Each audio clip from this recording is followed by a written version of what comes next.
আসসালামু আলাইকুম। আমার কাছে অনেক রোগী আসে কিডনিতে পাথর নিয়ে।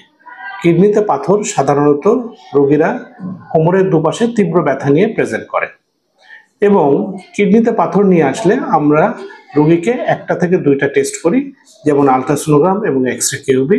তাহলে কিডনিতে পাথর আছে কিনা সেটা নির্ধারণ হয়ে যায়। 20% ক্ষেত্রে নরমাল এক্স-রেতে কিডনি পাথর ধরা পড়ে না। তাদের ক্ষেত্রে আমরা সিটি স্ক্যান, যেটা আমরা বলি non contrast CT scan, non contrast CT স্ক্যানের মাধ্যমে কিডনি পাথর সম্পূর্ণরূপে ধরা পড়ে। যদি কিডনিতে পাথর হয় তাহলে আমরা প্রথমে নির্ধারণ করি এটা ছোট পাথর না বড় পাথর। যদি ছোট পাথর হয় তাহলে আমরা কিছু ওষুধ দিয়ে দিই এবং পেশেন্টকে কিছু অ্যাডভাইস দিই। ছোট পাথর হলে কিছু ওষুধ খেলে প্রস্রাবের সাথে এই পাথর বের হয়ে যায় এবং কিছু অ্যাডভাইস দেই, যেটা মান্য করলে পরবর্তীতে আর পাথর হয় না। কিন্তু মনে রাখতে হবে যে বড় পাথর হয়ে গেলে আসলে অপারেশনের বিকল্প নেই।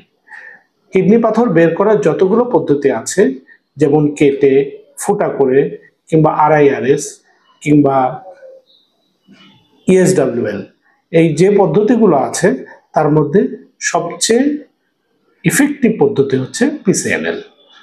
এটি যেমন কম ব্যয়বহুল, তেমনি এটি সহজেই 100% পাথর ক্লিয়ার করা যায়। আমি আজকে যে রোগীটার অপারেশন নিয়ে কথা বলবো, সে কিডনি পাথর নিয়ে আমার কাছে এসেছিল এবং পরীক্ষা নিরীক্ষা করার পর আমি ডিসিশন নেই যে PCNL এর মাধ্যমে তার পাথর বের করে দেয়া যাবে।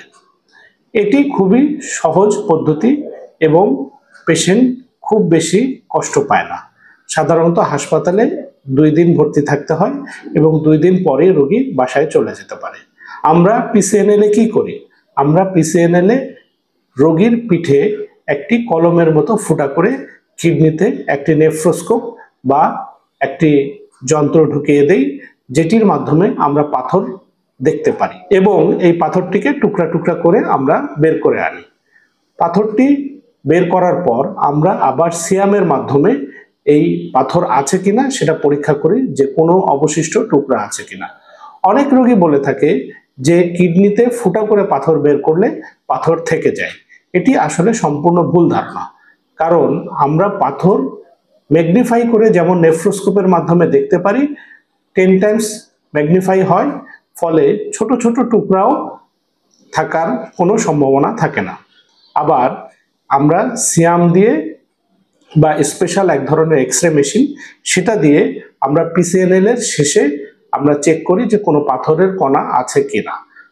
তাই এটা সম্পূর্ণ ভ্রান্ত ধারণা যে PCNL বা ফুটা করে কিডনি পাথর বের করলে পাথরের টুকরা থেকে যায়। PCNL করে যদি আমরা অপারেশন করি তাহলে রোগীর ব্যথা অনেক কম থাকে।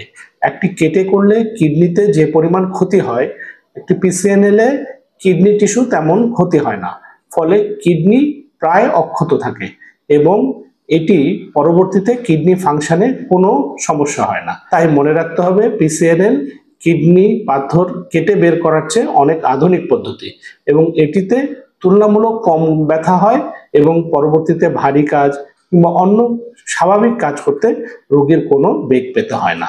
তাই কেটে অপারেশন না করে বরং PCNL অপারেশনকে অ্যাপ্রিশিয়েট করা উচিত।